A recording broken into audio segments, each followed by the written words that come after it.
Assalamualaikum warahmatullahi wabarakatuh dan salam sejahtera kepada seluruh rakyat Malaysia. Hari ini merupakan hari ke-8 PKP ketiga dilaksanakan, iaitu sudah pun melebihi 1 minggu. Dari segi laporan PDRM, hari semalam PDRM dan Angkatan Tentera Malaysia telah mengadakan sebanyak 835 sekatan jalan raya di seluruh negara dan melakukan pemeriksaan ke atas 609,411 kenderaan. Sebanyak 50,226 pemeriksaan mengejut telah diadakan di seluruh negara dengan sebanyak 6,122 premis telah diperiksa oleh pihak berkuasa. PDRM telah menangkap 865 individu berbanding 946 individu hari sebelumnya kerana engkar PKP yang merangkumi 732 individu yang direman dan 133 individu yang dijamin polis. Seramai 1,236 individu telah pun dituduh di mahkamah. Jumlah tangkapan kumulatif engkar PKP sehingga semalam adalah seramai 17,735 individu. Seperti yang kita sedia maklum, minggu ini kita akan berpuasa. Saya percaya umat Islam tentu saja akan membuat persiapan, termasuk membeli belah untuk menyambut kedatangan Ramadan ini. Oleh itu saya ingin menasihatkan supaya merancang pembelian supaya tidak terlalu bersesak-sesak sewaktu pembelian. Dan saya harap sewaktu pembelian, sama ada di pasar atau di pasaraya sekalipun, patuhlah kepada arahan yang dikeluarkan, termasuk penjarakan sosial dan sebagainya dilaksanakan. Walaupun saya lihat jika di pasaraya memang penjarakan sosial dilaksanakan, kadang-kadang kita lihat barisan yang begitu panjang beratur untuk memasuki pasaraya. Jadi sebab itulah saya katakan bahawa boleh buat perancangan sebelum keluar, kerana di pasaraya mungkin queue-nya begitu panjang sekali. Ya, walaupun tetap mesti patuh kepada setiap arahan PKP ini. Mengenai berita palsu, sehingga semalam PDRM dan SKMM Suruhanjaya Komunikasi dan Multimedia Malaysia telah membuka 237 kertas siasatan berkaitan dengan berita palsu COVID-19 berbanding dengan 229 kertas siasatan pada hari sebelumnya. Daripada jumlah tersebut, sebanyak 169 masih di dalam siasatan, 24 kes telah didakwa di mahkamah, 13 telah mengaku salah dan 11 diberikan notis amaran. Mengenai sanitasi awam di bawah kawal selia Kementerian Perumahan dan Kerajaan Tempatan sejak 30 Mac 2020, KPKT telah melaksanakan 3,332 operasi sanitasi di 109 zon, termasuk di 30 zon merah. Semalam, sebanyak 292 operasi sanitasi yang meliputi 81 zon di 14 negeri, termasuk 41 kawasan di Johor dan 33 kawasan di negeri Perak. Operasi sanitasi semalam merangkumi 234 bangunan kerajaan, 110 tempat awam, 174 pusat perniagaan dan 21 pasaraya. Operasi sanitasi awam telah pun selesai dilaksanakan untuk projek-projek PPR iaitu projek perumahan rakyat di keseluruhan zon merah dan zon kuning di seluruh negara. Mengenai pengurusan pusat kuarantin, setakat semalam sebanyak 196 pusat kuarantin telah dibuka dan beroperasi berbanding dengan 193 pada hari sebelumnya, yang mana 16,154 individu sedang menjalani proses kuarantin wajib. Semalam, seramai 738 rakyat Malaysia telah pulang ke tanah air dan telah dikuarantin secara wajib. Seramai 15,946 rakyat Malaysia yang pulang dari negara telah dikuarantin wajib sejak 3 April 2020 dan sejak 17 April 4,218 individu telah pun selesai menjalani tempoh kuarantin wajib dan dibenarkan untuk pulang ke rumah masing-masing.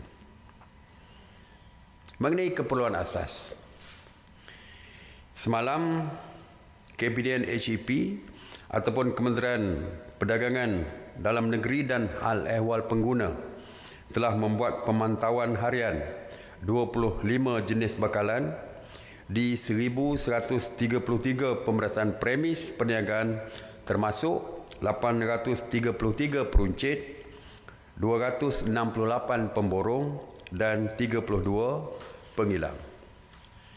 KPDN HEP bersama dengan Kementerian Pertanian dan Industri Makanan MOA sentiasa memantau bekalan makanan harian seperti beras, buah-buahan, sayur-sayuran, ikan, ayam, daging, telur, susu dan susu segar di seluruh negara. Secara keseluruhannya, bekalan barang keperluan adalah mencukupi dan mampu menampung keperluan dalam negara secara berterusan. Kementerian Pertanian juga memberikan jaminan bahawa barang makanan basah seperti sayur-sayuran juga lebih daripada mencukupi. Oleh itu, orang ramai dan rakyat khususnya dinasihatkan supaya tidak bimbang dengan bekalan makanan dan keperluan harian bagi menyambut bulan Ramadan kerana ianya dijamin mencukupi. Tuan-tuan sekalian, seperti yang saya sebutkan bahawa sebelum PKP ramai di kalangan rakyat kita berebut-rebut untuk pulang ke kampung halaman masing-masing. Mereka dah berada di kampung masing-masing lebih dari sebulan. Banyak yang membuat aduan, yang mengadu kepada kita, dah tak ada pakaian dah nak pakai kerana terlalu lama berada di kampung dan sebagainya. Kita faham tentang keresahan mereka dan keinginan mereka untuk pulang ke rumah mereka di tempat kerja. Kita faham ada yang bimbang, rumah mereka mungkin takut dipecah masuk dan sebagainya. Berbagai-bagai kebimbangan lagi dan mereka ingin pulang ke kampung. Setengahnya pulang bersendirian dan anak-anak mereka mungkin tinggal di rumah mereka di Kuala Lumpur sebagai contoh. Jadi mereka dipisahkan, tidak dapat bersama-sama dengan keluarga mereka selama sebulan ini. Jadi keinginan mereka untuk pulang, kerajaan tahu begitu tinggi sekali. Lebih-lebih lagi apabila saya mengumumkan kelonggaran akan diberikan kepada pelajar-pelajar IPTA dan IPTS untuk mereka dibenarkan pulang ke kampung halaman masing-masing. Tetapi ada sedikit perbezaan di antara yang pulang ke kampung bersama dengan pelajar-pelajar IPTA dan IPTS. Pelajar-pelajar IPTS kita tahu berapa jumlah mereka. Jadi lebih mudah untuk kita merancang untuk membawa mereka pulang. Dan kita juga tahu status kesihatan mereka kerana mereka berada di dalam kampus masing-masing. Dan mereka sentiasa dipantau di dalam kampus masing-masing. Jadi sedangkan yang berada di kampung, mereka berselerak di merata-rata tempat yang kita tidak tahu jumlah mereka berada di kampung. Jika kita mempunyai perancangan untuk membenarkan mereka pulang, kita mesti tahu berapa jumlah sebenar mereka supaya kita boleh merancang untuk membenarkan mereka pulang. Jika pelajar-pelajar IPTA, mungkin kita boleh membawa mereka pulang dengan bas yang disediakan. Tetapi bagi mereka yang pulang ke kampung, kita tidak menyediakan bas dan sebagainya. Oleh itu, untuk peringkat awal, kita meminta supaya mereka melaporkan kepada polis jika mereka berkeinginan untuk pulang ke tempat kerja ataupun rumah masing-masing. Mereka boleh mula melaporkan kepada polis melalui online, iaitu melalui apps Gerak Malaysia yang mana ini adalah kolaborasi antara PDRM dan KKMM mulai 25 hari bulan April nanti. Jadi mulai 25 bulan April bolehlah mereka melaporkan, memohon kepada pihak polis secara online, maklumkan nama mereka, berapa jumlah keluarga mereka dan sebagainya untuk mereka pulang ke Kuala Lumpur, dan daripada mana mereka, daripada kampung mana dan sebagainya, supaya kita boleh dapat lebih detail, supaya kita boleh bandingkan adakah mereka daripada kawasan merah, kawasan hijau dan sebagainya. Jadi kita boleh dapat detail. Bagi mereka yang tidak mempunyai telefon yang membolehkan mereka mendaftar secara online, mereka boleh melapor di balai-balai polis yang berdekatan. Bukan mesti balai polis daerah, tetapi juga balai-balai polis kecil yang berhampiran mereka, untuk memaklumkan dan memberikan detail tentang diri mereka.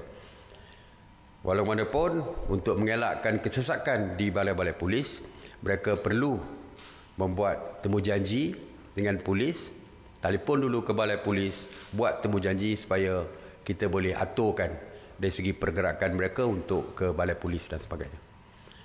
Walaupun perkara ini masih di dalam kajian, ya.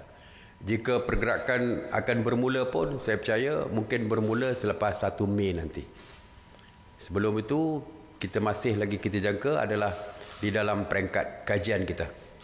Dan tidak ada jaminan lagi, ya, kerana setakat ini kita masih lagi menunggu laporan yang akan bermula pada 25 bulan nanti.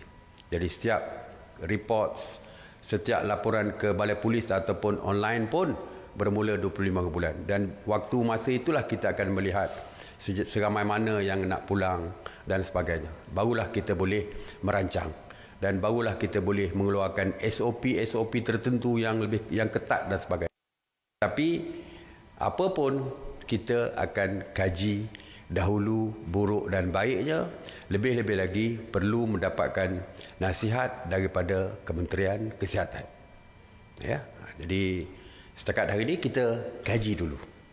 Ada sekadar kita juga mendengar, seperti saya kata, rintihan daripada rakyat kita yang mereka rasa terlalu lama berada di kampung dan ingin pulang ke rumah, tempat tinggal, tempat kerja masing-masing. Jadi itu saja untuk hari ini. Terima kasih sekali lagi.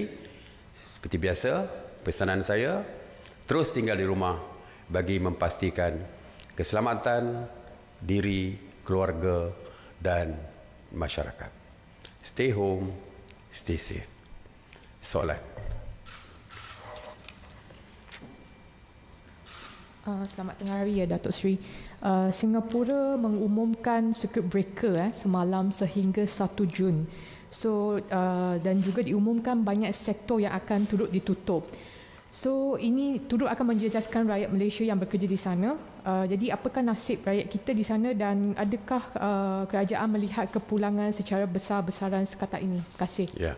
Setakat hari ini seperti saya katakan belum ada kepulangan secara besar-besaran kerana kilang masih beroperasi. Malah kilang-kilang yang telah pun ditutup, yang mana rakyat kita masih bekerja juga masih diberikan peluang, masih lagi Kerajaan Singapura memberikan mereka peluang untuk terus tinggal di sana. Tetapi untuk kepulangan beramai-ramai itu kita masih belum mendapatkan detail daripada Kerajaan Singapura. Dan kita telah pun mengarahkan, meminta supaya Menteri Sumber Manusia kita, seperti yang saya sebutkan, berunding dengan Menteri Rakan Sejawat mereka, rakan sejawat beliau iaitu Menteri Sumber Manusia Singapura, supaya dapat mereka berbincang. Adakah yang telah pun diberi cuti tanpa gaji tersebut akan pulang atau tidak. Dan kita telah pun berjanji bahawa kalau pulang pun adalah secara berperingkat dan tidak di dalam kumpulan yang besar di dalam satu masa. Jadi untuk jumlah berapa ramai akan pulang dan sebagainya adalah tindakan yang sedang dilaksanakan oleh Menteri Sumber Manusia kita dengan Sumber Manusia Singapura. Jadi kita dari segi kepulangan pun kita akan rancang supaya tidak berlaku kesesakan dan sebagainya. Dan seperti saya sebutkan semalam, kita akan menyediakan 10,000 bilik untuk digunakan sebagai pusat kuarantin bagi kita bersedia untuk kepulangan rakyat kita dalam jumlah yang agak besar. Okey, satu lagi. Assalamualaikum Datuk Seri. Saya Timur Mahir dari Bernama. Soalan saya tentang terdapat dakwaan bahawa penghuni Taman Seri Murni di Selayang tidak mendapat bantal makanan. Jadi boleh Datuk Seri ulas mengenai dakwaan ini dan sekiranya benar, apa tindakan kerajaan dari aspek kebajikan untuk mereka? Kita sedang dalam tindakan, ya, kita untuk di Selayang tu kita dimaklumkan banyak syarikat-syarikat korporat dan NGO yang menyumbang. Jadi kita akan selaraskan sumbangan mereka tu untuk kita sampaikan kepada penduduk-penduduk yang dikatakan tiada makanan tersebut. Saya difahamkan perkara tersebut sedang pun diambil tindakan. Okey, kalau tidak ada, saya nak maklumkan bahawa kepada semua rakyat kita yang sedang menonton, selepas ini Yang Berhormat Menteri Kanan JKR akan membuat pengumuman sesuatu. Saya harap teruskan menonton TV supaya dapat mendengar apa dia pengumuman yang akan dibuat oleh Menteri Kanan JKR selepas ini. Terima kasih. Assalamualaikum warahmatullahi wabarakatuh.